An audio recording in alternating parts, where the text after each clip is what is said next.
that don't need a legislative approval, but there are some things that we do. And one of those is the recent movement, the ordinance, the historical preservation that you may have read about in the paper. And Aaron Nichols has been instrumental in helping get this done and partnering with the city of Aberdeen. I want to give him a minute to come on up and let us know where that's at.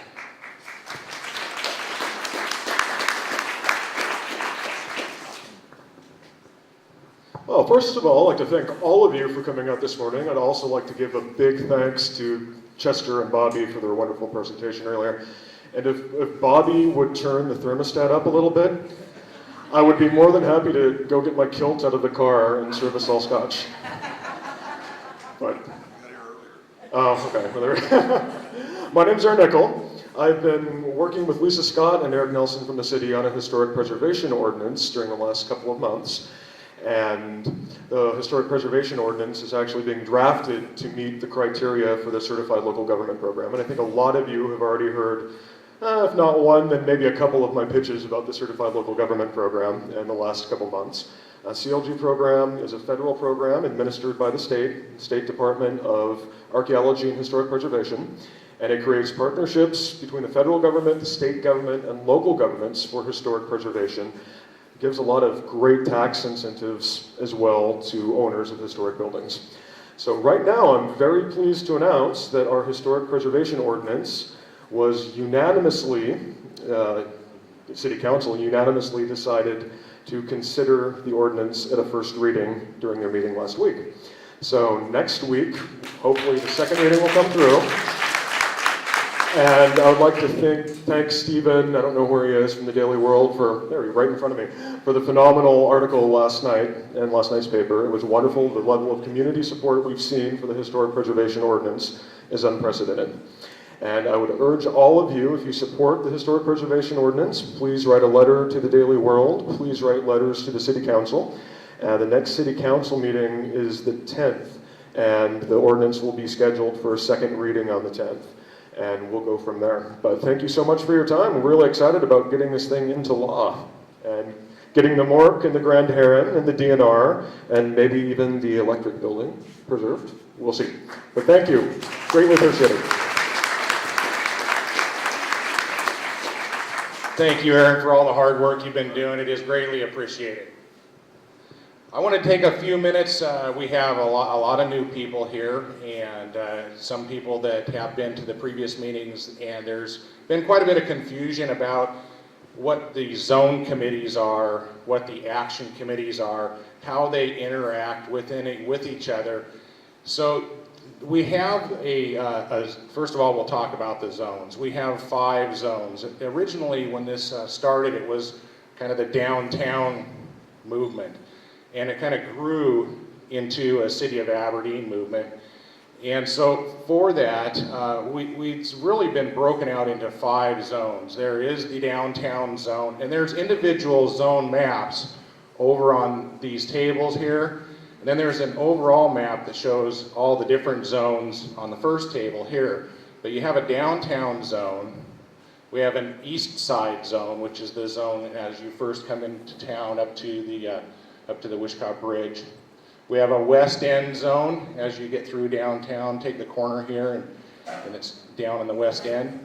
We have a south side zone, which is basically not all of south side, but it's really the waterfront in the industrial area of the Chehalis River on the south side. And then we have a waterfront zone. The waterfront zone itself is basically from Quigg's property here on the Chehalis River on the north side of the river, and similar to what Chester was talking about, and wraps all the way up, up to a little bit past the Wishkah River Bridge. And each of those zones has a zone committee. There is some zone committees that currently don't have any members. There is some zone committees that have a lot of members. The downtown zone, since it has the most interest and the most passion, is the zone that has the most committees or the most members on it currently. But really the function of the zone committees is a visionary. It's a visionary committee. They get together as a group and they say, what is our vision? If I'm on the waterfront zone committee, and this is what we would like to see as a committee in our area. That may be exactly what Chester described was, a vision for that zone. That's exactly what those zone committees are for. But to support those zone committees, you have to have the groups that go out and actually do the work. Those are what the action committees are for. So the action committees really, they cover the whole city. They cover all the zones. And those current action committees, what I'd like to do, I don't think that all of the chairpersons are here for each of the action committees. But if you are here, if you could stand, I just wanted to run through these for a minute. First one is the Aberdeen Business Development Action Committee, and that is Callie White. Is Callie here? There's Callie. The Aberdeen Business Development Action Committee is really geared towards, trying to bring in, support businesses. I think one of their primary goals will be to go through and do that inventory of our businesses and our empty properties and what's available. For when we do have development or new businesses that want to come into the area, we have a list of available properties and what we can do with those, what's available. Next one is the Youth Action Committee, and that's Curtis Thompson. Is Curtis here today? I don't believe. Okay. Curtis Thompson is the chairperson for that action committee. The Youth Action Committee is a huge committee. Well, it's huge. It's a lot of members on it. Represents a lot of the different youth groups around the community, and they're here and they're going to help support in any way that they can in projects and also with anything that has to do with our youth in the area. We have a Streetscape Action Committee that currently does not have a chairperson on it. There is 6 committee members on it. So if you're here and you're on the Streetscape Committee, I've sent out an email to all the members asking if you're in an action committee and you don't have a chairperson, then I'm asking you to pick one or elect one so that we can move forward with those. And I'll explain how those chairpersons interact in a second. We have the Traffic and Parking Action Committee. There's 4 members on that, and Jamie Walsh. Is Jamie here? Okay.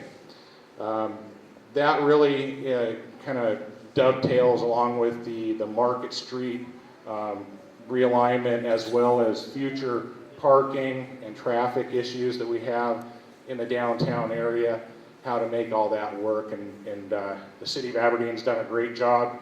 In some areas, there can be improvements in others, so they're going to look at that.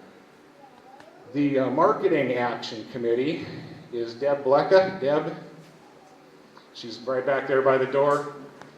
The Marketing Committee is exactly what it's stated. They are here to market our city.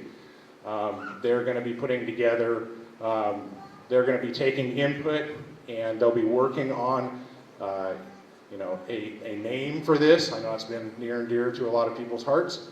So their Marketing Committee will be handling that. If you have suggestions, ideas, would like to be on that committee. Currently there's only 2 people on there, but they are doing a phenomenal job. This handout that came out today, if you didn't get a copy of it, the Aberdeen Revitalization News was put together by Deb. Thank you very much, Deb. This covers the Yahoo group information as well as Facebook. These are the 2 primary communication methods that the group is utilizing right now. That takes me into the Communication Action Committee, which there's 4 members there. Jeff Cook is the chairman of that committee, and he, along with the other members, have been working on the how do we communicate within each other, within the groups within the city. And they have 3 primary areas right now. Like I said, one of them is the Facebook. The other one is the Yahoo account. There's a main Aberdeen Revitalization Yahoo account. If you would like to get signed up to that or get information on that, grab one of these yellow sheets of paper here and take it with you. It's very informative. They are also working on a website. They purchased the domain for ouraberdeen.com and ouraberdeen.org. So those are